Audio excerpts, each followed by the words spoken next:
Hey everyone! Ready for a deep dive into something pretty mind-blowing?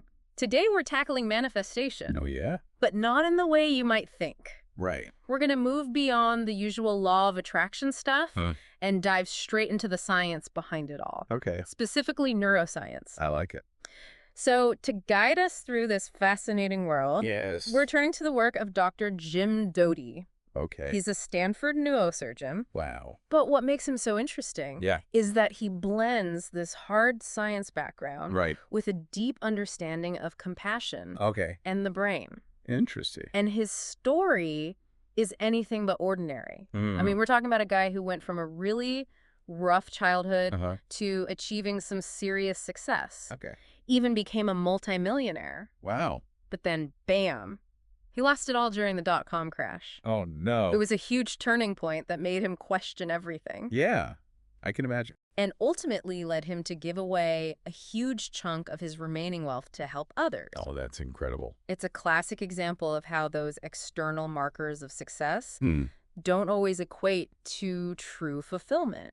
Right. You can have all the money in the world. Exactly. But still feel empty. And that's what makes his take on manifestation so compelling. Okay, I see. Because he's seen both sides of the coin, you know? Yeah. And he argues that while there's a lot of hype surrounding the term, Right.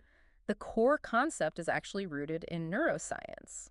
So he's not talking about some mystical force. No, not at all. But rather how we can leverage the way our brains are wired Exactly. to achieve our goals. Okay, so how does he explain this whole manifestation thing from a scientific perspective? Well, he starts by breaking down how our nervous system operates Okay. in two distinct modes. Right. Fear mode and heart mode. I like that. Think of fear mode as your body's alarm system going off. Your sympathetic nervous system takes over, putting you in that fight or flight state. So that feeling when you're stressed out, Yes. constantly on edge, like you're waiting for the other shoe to drop. Exactly. In there. And here's the kicker. Okay. When we're stuck in fear mode, Yeah. we tend to have a negativity bias. Oh, interesting. We see threats everywhere, Right. even when they don't exist. Makes sense. We doubt ourselves, limit our beliefs, and ultimately, according to Dr. Doty, Yeah. we block our ability to manifest what we truly want. So it's like we're putting up roadblocks to our own success. Oh, I see. Now, heart mode, that's the opposite, right? It is. That's when your parasympathetic nervous system is in control. Right. The rest and digest state. Exactly. It's where feelings of love, compassion, and connection thrive. All the good stuff. Yeah. So that sense of calm, Yes. openness, peace that we feel when we're truly at ease. Right. What's fascinating is that Dr. Doty believes we're actually wired for heart mode from an evolutionary standpoint. It's true. You mean like it's in our DNA In a sense, yes. to be more collaborative and connected? Think about it. Okay. Raising children, forming social bonds, all those things that helped us survive and thrive as a species require trust and connection. For sure. And those things don't flourish in a constant state of fear. Makes sense. Plus, there's this concept called Dunbar's number, Okay. which suggests that our brains are actually wired for a certain size of social group. Interesting. Being in heart mode helps us maintain those connections. So then why, if we're wired for heart mode, Yeah. why do we spend so much time in fear mode? Well, I think it's the world we've built. Yeah. Modern life. It's stressful. It bombards us with stress. For sure. And it becomes almost habitual Yeah. to operate from that place of anxiety and fear. So where does manifestation come into play Okay. with all of this fear mode versus heart mode stuff? This is where it gets really interesting. Okay. Dr. Doty explains that manifestation, from a neuroscientific perspective at least, is about embedding intentions into our subconscious mind. Okay. It's about making those desires so ingrained that they are more likely to become reality. So less about wishing upon a star. Right. And more about rewiring our brains. Exactly. He uses the phrase, what fires together, wires together. I love that one. Essentially, every time we think a thought or perform an action, we are creating and strengthening neural pathways in our brains. It's like creating a well-worn path in a forest. That's a great analogy. The more you walk it, Yeah. the clearer and easier it becomes to follow. Exactly. That's the basic idea. Yes. But to really grasp how we can consciously influence this process, we need to understand 4 key brain networks. Okay. And the first one we'll look at is called the default mode network. All right, let's break that down. What's so special about this default mode network? Think of it as your brain's autopilot. Yeah. It's the network that's active when you're daydreaming, reflecting on the past, thinking about the future. Okay. But it's also where our sense of self resides. Interesting. Including all those negative self-talk loops we tend to get stuck in. Oh, you mean that inner critic? Yes. That loves to tell us we're not good enough, smart enough, brave enough. Right. Believe me, I'm very familiar with that voice. And sadly, many of us are. Yeah. The problem is, the more we listen to that negative self-talk, Right. the more we reinforce those neural pathways. Oh, I see. Like we're building a mental prison, brick by brick. With our own thoughts. Exactly. But luckily, we also hold the key to unlock that prison. Okay, I'm intrigued. How do we break free from this self-made mental prison? Well, Dr. Doty would argue that one of the keys is shifting out of fear mode and into heart mode. So that sense of peace and connection helps us quiet the inner critic. That's what he's saying. Okay. And that's where the other 3 brain networks come into play. Right. Together, they form what's called the task positive network. Okay. And this network is all about taking action. Uh-huh. It's what helps us achieve our goals. Sounds promising. It is. Tell me more about this task positive network. Sure. What are these other 3 networks? Okay. And how do they work? So the first one is called the salience network. And it's basically like a spotlight that highlights what's important to us. Uh-huh. It helps us filter out distractions and zero in on what truly matters. So it's like our brain's way of saying, hey, pay attention to this. Exactly.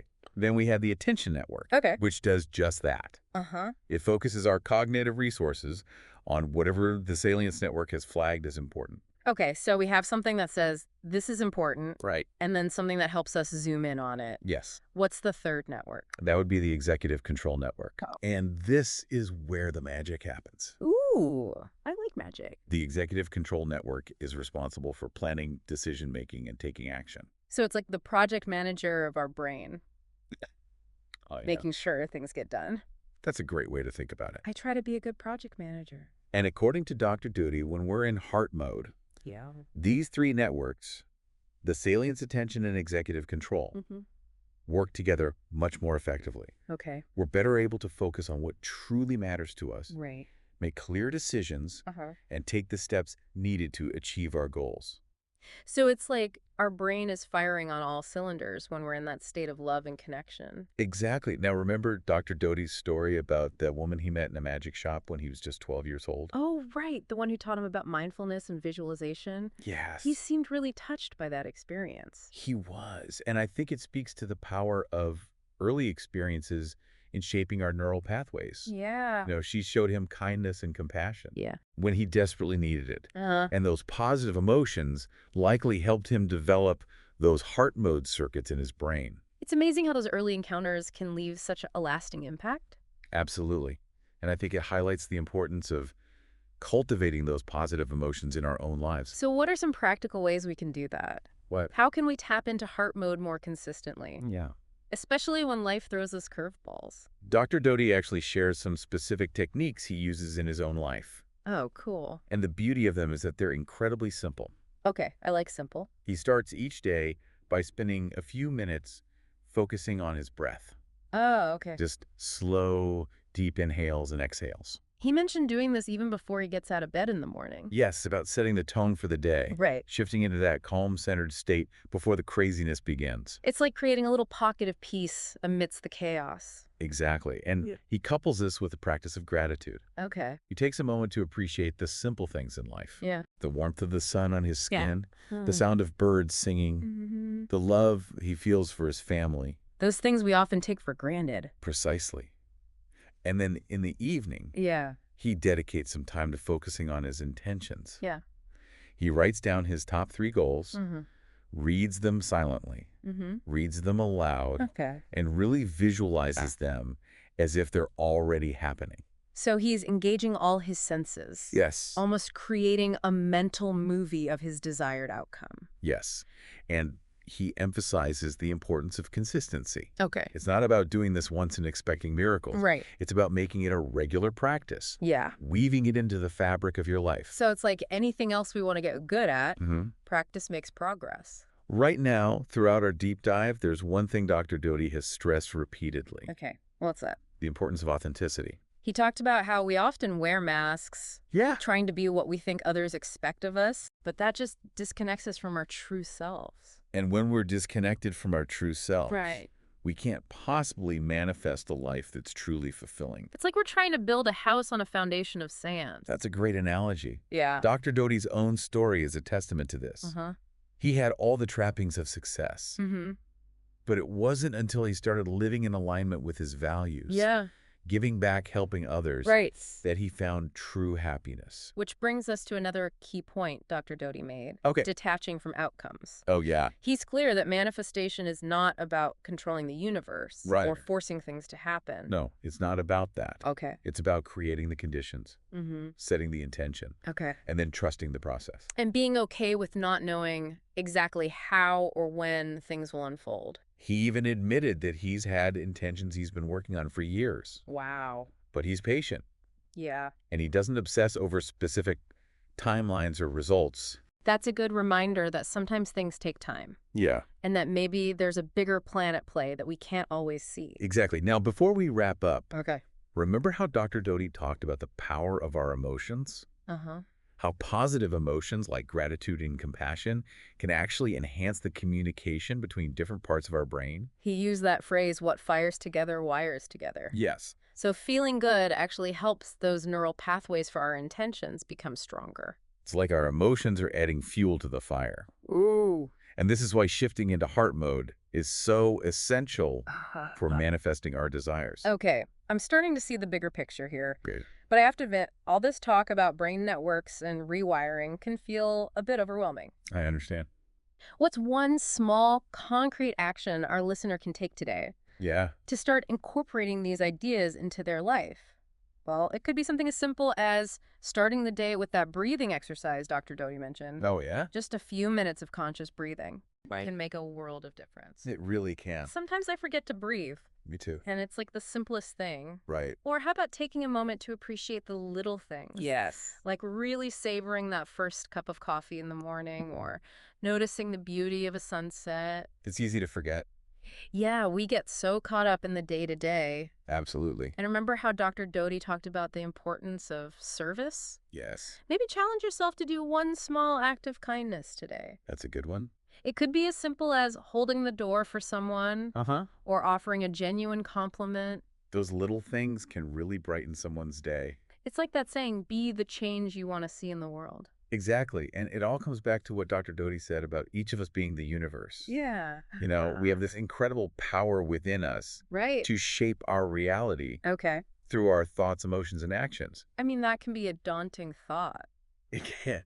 But also incredibly empowering. It means we're not just victims of circumstance. Right. We're active participants in creating our own lives. And when we choose to operate from a place of love, compassion, and service, we unlock a level of potential that's truly extraordinary. It's like we're tapping into a limitless source of energy and creativity. And that, I think, is the essence of what Dr. Doty is trying to convey. Okay. True power lies not in manipulating the universe to get what we want, but in aligning ourselves with our highest selves and contributing to something greater than ourselves. It's about recognizing that we're all interconnected. Yes. And that our actions have a ripple effect. Absolutely. Far beyond what we can imagine. And when we embrace that interconnectedness, when we choose to act with kindness and compassion, we not only improve our own lives, but we also make the world a better place. Dr. Doty's work is a powerful reminder. It is. That we all have the capacity to make a difference. Yeah. No matter how big or small. So as we wrap up this deep dive into the science of manifestation, I want to leave you with this thought. Okay. What is one small action you can take today to shift into heart mode and start cultivating a more positive and compassionate world? Maybe it's taking a few deep breaths, expressing gratitude for something or someone in your life, or simply offering a smile to a stranger. Remember, even the smallest act of kindness can have a ripple effect. And who knows, it might just be the catalyst Yeah. for something truly amazing to unfold in your life. Absolutely. Thanks for joining us for this deep dive. It was a pleasure.